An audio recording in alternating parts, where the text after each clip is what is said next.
Prognosis. Without surgery, the 20-year survival rate is less than 10%, with the majority of patients dying within the first few years of life. The survival rate has significantly increased over the last several decades. The 10-year survival rate is 97%, and the 40-year survival rate is 72%. The risk of sudden cardiac death is 25 to 100 times higher than the general population. The greatest risk factor that adversely affects mortality is the presence of pulmonary valve insufficiency. This predisposes the patient to ventricular and atrial arrhythmias and subsequent sudden cardiac death. Pulmonary valve insufficiency also can cause right ventricular dysfunction and subsequent heart failure.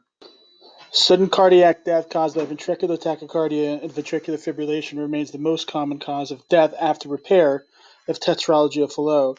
It has been suggested that sudden cardiac death is related to postoperative right ventricular hypertrophy or dilation, mainly as a result of pulmonary valve stenosis or regurgitation. According to a Dutch study, the event-free survival rate was only 25% over 40 years, meaning that there was no other interventions or no other surgeries were needed. Early postoperative arrhythmias and a high operating temperature were found to be predictors for late mortality. Reinterventions were shown in this Dutch study were shown to be required in nearly half of the patients, most of which was pulmonary valve replacement.